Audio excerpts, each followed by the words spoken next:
Le cours de l'or à 3000 $ sur le marché des matières premières et le compartiment des métaux précieux. Faut-il enfin prendre ses profits?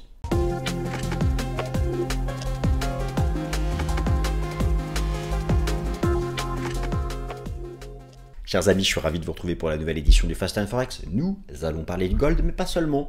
Je vais vous parler des métaux en général, on va même parler du cuivre. Vous savez, le cuivre à New York, à la bourse de Chicago, qui a fait, oui, et oui, les bourses des matières premières sont multiples. Bon, le cuivre sur le COMEX à Chicago, qui a fait la semaine dernière un nouveau record historique, j'en dirai aussi un mot, mais là, le sujet qui m'intéresse, qui nous intéresse, c'est le gold.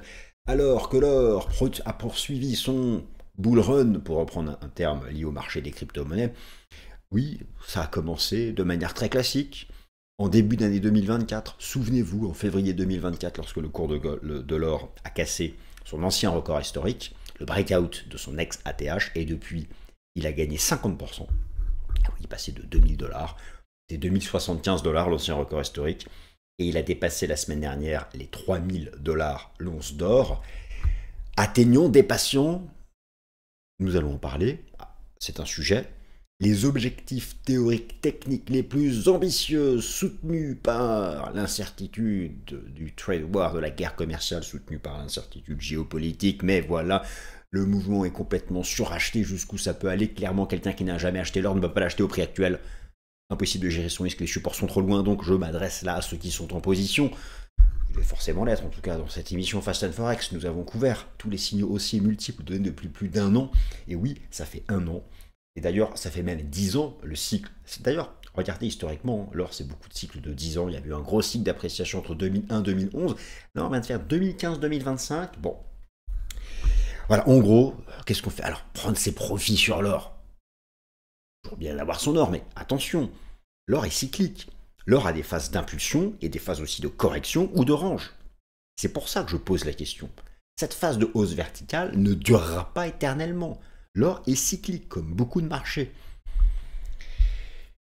Et donc il faut poser cette question. L'or qui a dépassé les 3000 $ l'once d'or, peut-il aller plus haut sur le plan technique? Est-ce qu'on trouve encore des cibles théoriques? Et ne me sortez pas 10 000 $ l'once d'or. Bon, et sur le plan des fondamentaux, oui, naturellement que la baisse du dollar américain, j'ai fait une émission spéciale d'ailleurs dessus, Fast and Forex, avec les institutionnels qui sont désormais net vendeurs sur le dollar américain, ça nourrit le gold. Le gold actif aussi refuge, les ETF gold US qui ont connu énormément d'inflow. Bon, 3 baisses d'auto de la Fed peut-être cette année aussi. Oui, perspective de politique monétaire. Mais il y a beaucoup d'autres sujets. Géopolitique, la probabilité d'une récession aux États-Unis, qui augmente pas. Bon, tous ces sujets, il faut les poser sur la table pour essayer de répondre à la question. Ceux qui sont encore en position sur le gold et qui probablement sont assis sur un beau pactole, il faut le dire. Forcément, enfin, si vous êtes acheteur, mais rassurez-moi, vous avez été acheteur de l'or. Vous avez suivi cette émission, en tout cas. Bon, c'est blague. Oui, donc l'or à 3000 $, faut-il prendre ses profits? Bon, moi, je vais essayer de vous répondre, pas par oui ni par non, mais par des arguments. Ensuite, vous les passez à la moulinette de votre esprit critique et vous prenez votre propre décision. Ça peut toujours valoir aussi le coup aussi de remonter ses stops. Vous savez, un gain est un gain. Peu importe si une tendance derrière se poursuit, un gain est un gain. Par contre, il faut toujours gérer son risque. Alors, première partie, on commencera par l'aspect technique. Alors, première question. Première partie, première question. Les objectifs techniques théoriques les plus ambitieux ont-ils été atteints, voire dépassés? C'est un débat important. Ça dépend de beaucoup de paramètres, et en particulier l'échelle de représentation graphique. Échelle arithmétique ou échelle logarithmique. Le surachat est massif, c'est un fait. Mais y a-t-il pour autant des divergences baissières? Et d'ailleurs, puisque l'or est cyclique, nous avons tout l'historique passé, les phases de hausse comme ça de plusieurs années, quels ont été les signaux techniques qui ont mis un terme, qui ont donné l'alerte? Nous sommes revenus à des niveaux de momentum de surachat de fin de cycle historique. Et il n'y a pas de div actuellement. Bon. Deuxième partie, tous les fondamentaux qui nourrissent la tendance haussière de l'or, j'ai à nouveau donc tout repris avec des données à jour. Est-ce que ça peut aller plus haut ou pas? Une bonne nouvelle géopolitique? Bon, une guerre commerciale qui reste sous contrôle, des accords commerciaux, voilà qui mettraient la pression sur le gold. Mais au contraire, au contraire, au contraire. Quelque chose qui est hors de contrôle nourrirait encore le gold. Le dollar, les taux d'intérêt, les arbitrages. Et oui, les arbitrages, mes amis. On l'oublie trop souvent. 2 arbitrages me semblent majeurs, ce sera la 3e partie de cette vidéo, pour répondre à la question de savoir s'il faut prendre ses bénéfices lorsque l'or est au-dessus des 3000 $.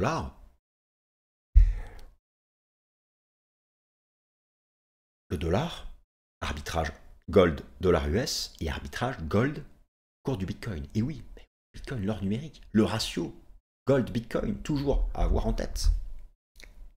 4e partie, rien à voir avec l'or, mais c'est un métal. Vous savez, il y a une corrélation, je vais vous montrer la perf des métaux précieux depuis le début de l'année et vous superposez la performance du cuivre, la tendance est la même. Bien sûr que la valeur relative n'est pas la performance n'est pas la même, mais la tendance est la même. Donc, le cuivre, hausse temporaire ou pas? Le cuivre aux US, hausse temporaire, d'un point de vue technique. Feu de paille, il faut savoir tracer. Vous savez, c'est à l'annonce des tarifs douaniers de Donald Trump, les importations de cuivre. Moi, je pense que ce mouvement est provisoire. Et nous allons en parler, voilà. Donc, bienvenue à la nouvelle édition du Fast and Forex. Cours de l'or au-dessus des 3000 $ l'once d'or, faut-il prendre ses bénéfices? Faut-il tenir ses positions? Y a-t-il un risque technique ou fondamental de voir à un moment ou un autre le marché prendre ses profits? Et oui, et oui. Le cycle haussier est maintenant très ancien. Eh bien, regardons cela sur le plan technique. Et sur le plan fondamental, l'or à 3000 $. Alors, à 3000 $, je vais dire dans les 3000 $, bien sûr, vous comprenez que ce n'est pas égal à 3000 $, mais au-dessus des 3000 $. Je déclare la session théâtre ouverte. Le plan, je vous l'ai donné dans l'introduction, 4 parties, et nous attaquons donc directement la première partie. Le cours de l'or à 3000 $, les objectifs théoriques, techniques, haussiers, mis en évidence par l'analyse technique, ont-ils tous été atteints? Oui, sauf un.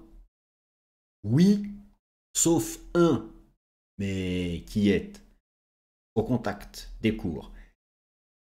Alors le cours de l'or a dépassé les 3000 $ l'once d'or à la fin du mois de mars. Il est l'actif le plus performant depuis le début de l'année. Quelques comparaisons, quelques chiffres.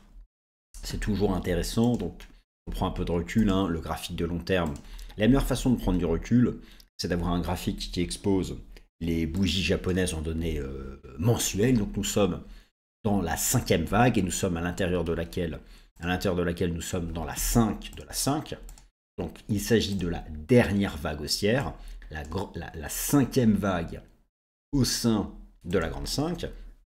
Je vais arriver dans un instant sur des éléments techniques, mais déjà pour situer un peu les choses. L'or capitalise désormais, au moment où j'enregistre cette vidéo, 21 000 milliards de dollars. Ah oui, comme ça, 21 000 milliards de dollars. Avez-vous une juste idée, avez-vous une juste représentation de ce qu'est, de ce que sont ces 21 milliards de dollars? C'est déjà plus que la somme de tous les Magnificent Seven. Meta, Amazon, Nvidia, Microsoft, Apple, Google.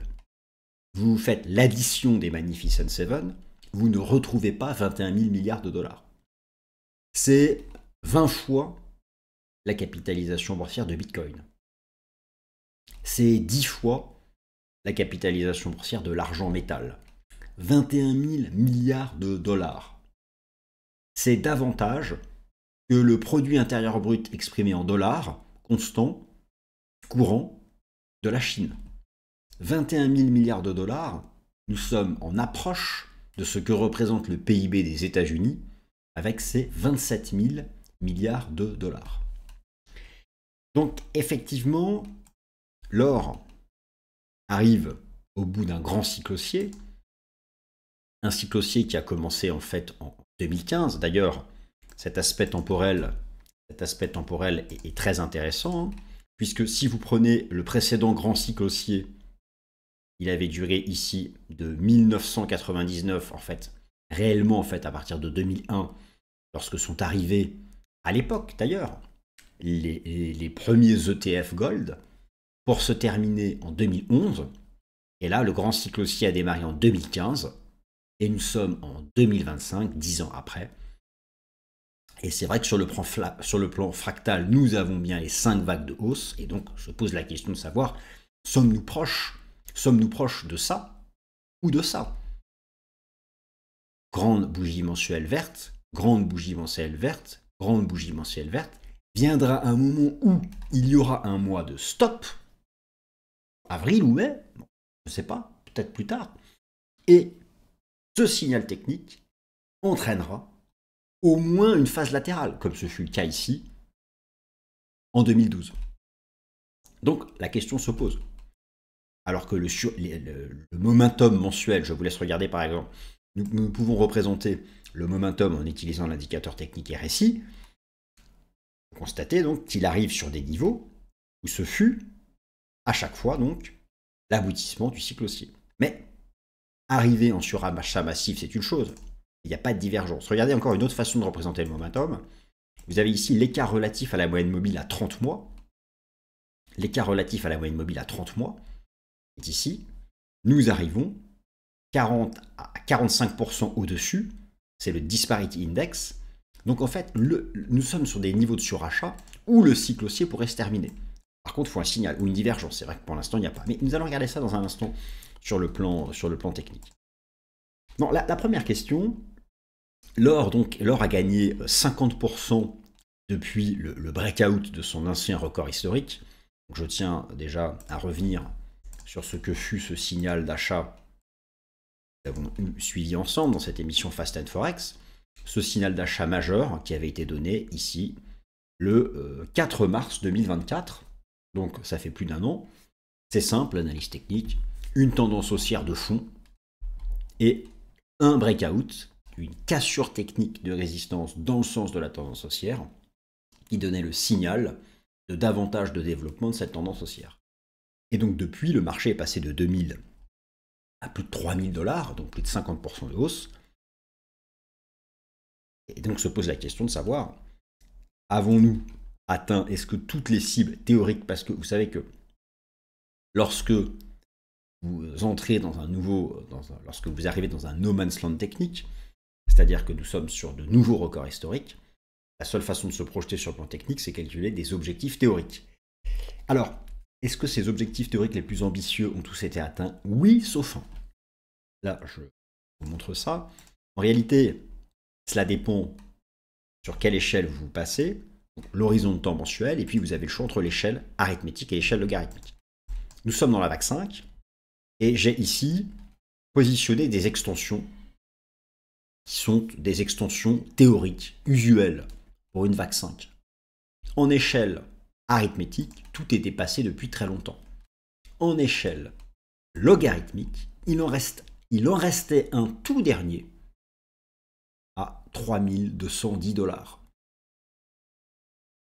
Au-dessus de ces 3210 $, nous entrons, alors nous sommes déjà dans un no man's land technique, mais nous entrons à ce moment-là dans un no man's land technique parce qu'il n'y a pas de référentiel passé, mais dans une zone de prix où même les objectifs théoriques de l'analyse fractale les plus ambitieux sont dépassés.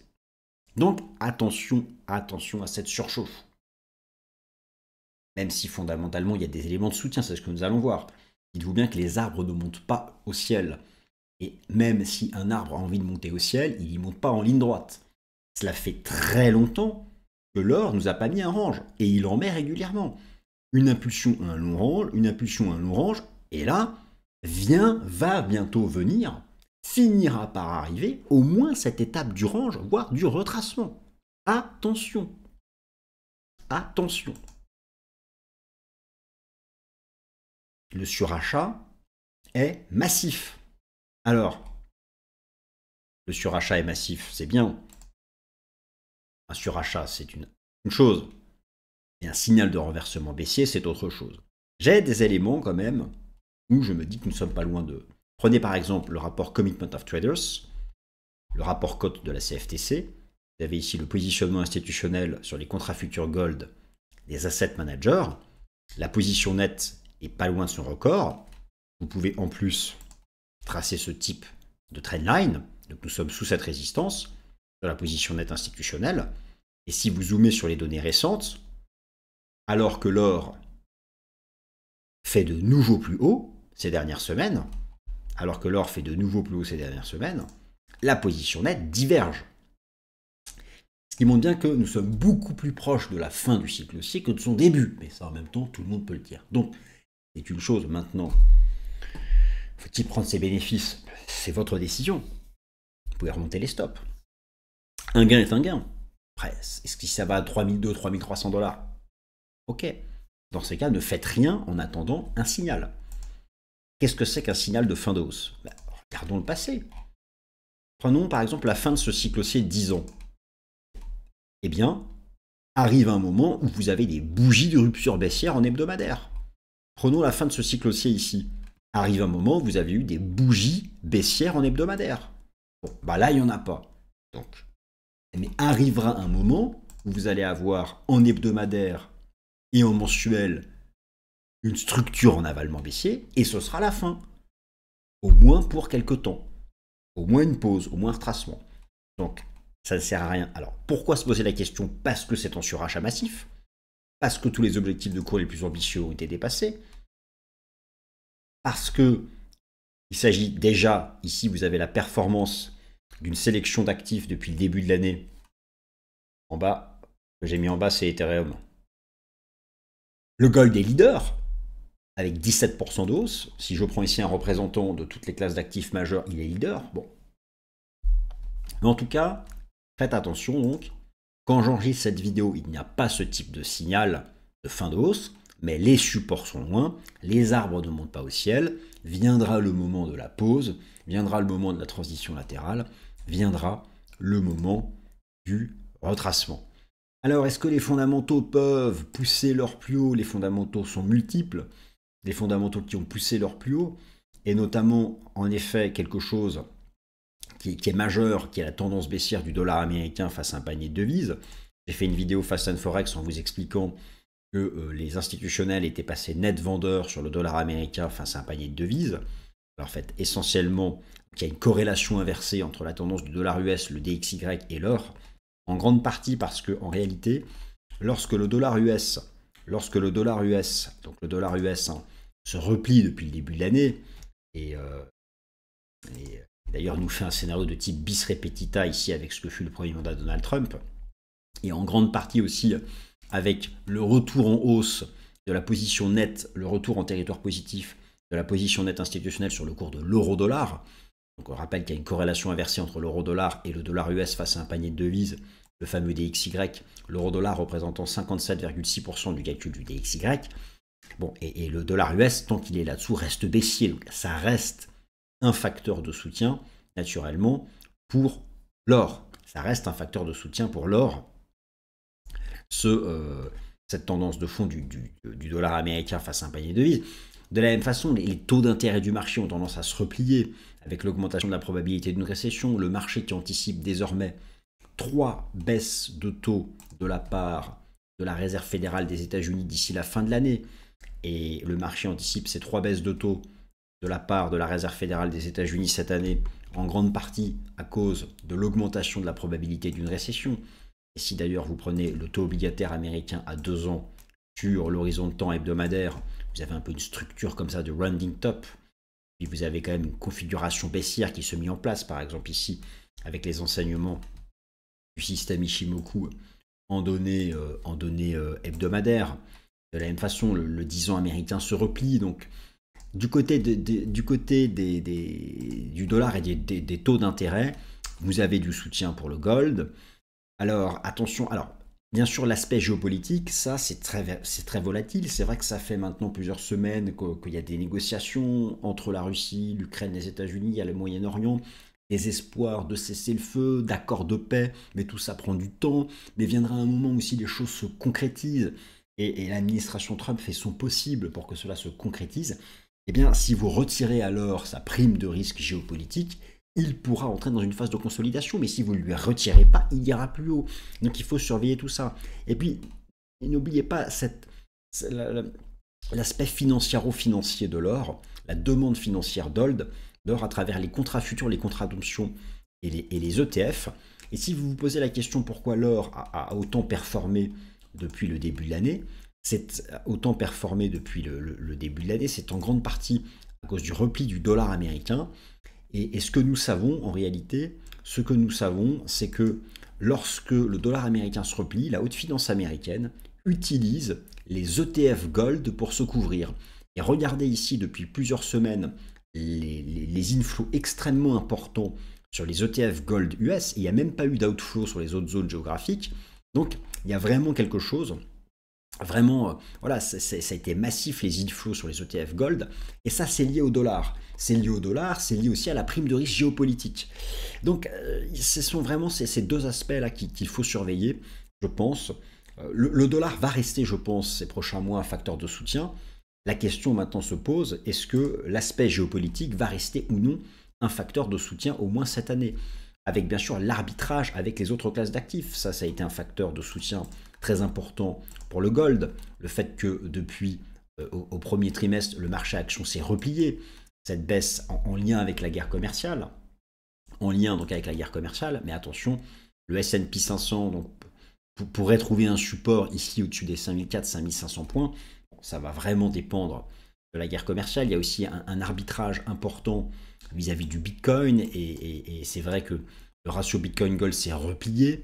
Alors attention, il arrive sur cette zone de support. Donc si le ratio Bitcoin-Gold devait réagir favorablement ici sur cette zone de support, cela pourrait indiquer que l'or est proche d'un haut de cycle. Voilà, il y a vraiment tous ces aspects-là qu'il faut surveiller. Mais c'est vrai que pour le moment, la baisse du dollar américain, c'est pas déversé dans le Bitcoin, c'est déversé dans le gold. Mais il y aura une rotation.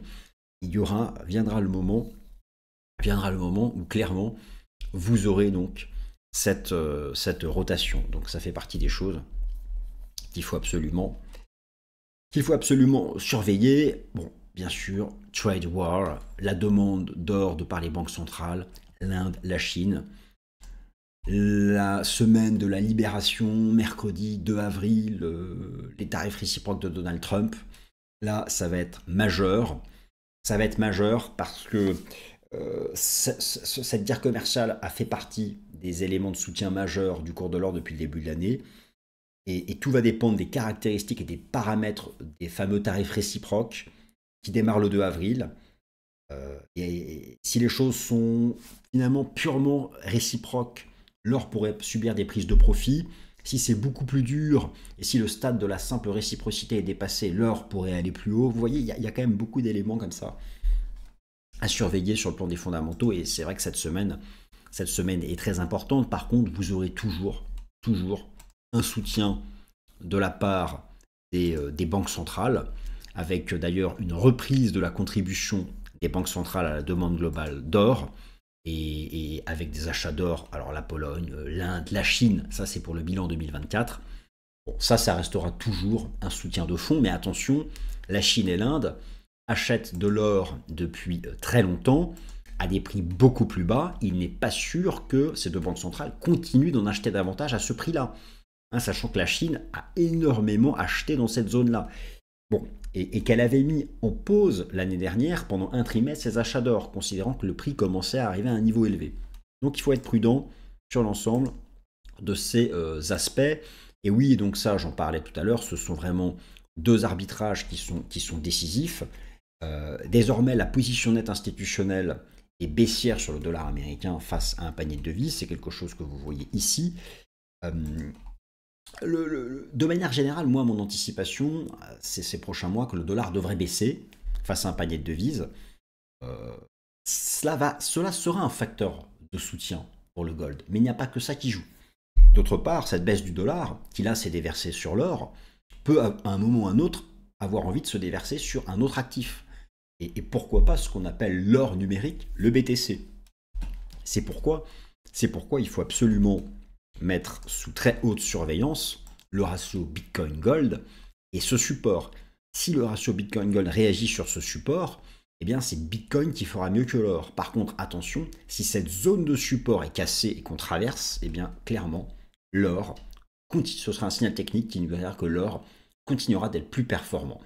En tout cas, prendre ses profits, si vous êtes acheteur depuis longtemps sur l'or, au-dessus des 3000 $, sachant que régulièrement il fait des phases latérales, pas non plus stupide. Vous savez, un gain est un gain. Au pire, vous pouvez aussi remonter vos stops. Pour conclure, un mot rapide donc sur le cuivre, qui n'est pas un métal précieux, mais qui est un métal. Je me méfie, en fait, je voulais vous en parler parce que je me méfie toujours de ce type de mouvement. Je me méfie toujours de ce type de mouvement parce que le cuivre a été soutenu avec l'annonce des douaniers. C'est le cuivre, d'ailleurs, négocié au COMEX, à la bourse de Chicago, qui a pumpé. Ça peut être provisoire, dans le sens où les industriels américains en ont acheté avant que les tarifs douaniers arrivent. Ça peut finir par s'équilibrer. Donc à ce moment-là, regardons les enseignements de l'analyse technique sur le cuivre aux États-Unis. Donc vous avez plusieurs choses. Tout d'abord, l'horizon de temps mensuel. Effectivement, donc là, vous voyez, en cours de clôture, on fait un nouveau plus haut. Donc on a eu un breakout en cours de clôture. Donc effectivement, c'est haussier au-dessus des 4,50, des 4,70, des 4,75 $. Mais attention, donc effectivement, c'est haussier au-dessus de ce niveau. Mais regardez, voilà, en données journalières, on bloque quand même sous ce record. Il y a une divergence. Bon, je ne serais pas surpris au moins que ça retrace ici, vous voyez là, et là, ce sera la clé. Si on casse ce support, c'est fini, on n'ira pas plus haut. Donc attention, il est possible, là aussi, que le cuivre, voilà, tant qu'on reste là-dessous, moi je suis prudent, et cette hausse pourrait être finalement que provisoire. Voilà, chers amis, alors, écoutez, nous allons voir cette semaine en fonction des tarifs douaniers, en fonction de beaucoup d'éléments, mais en tout cas, dites-vous bien une chose, l'or est plus proche de la fin de son cycle haussier que du début. Merci à toutes et à tous de votre attention.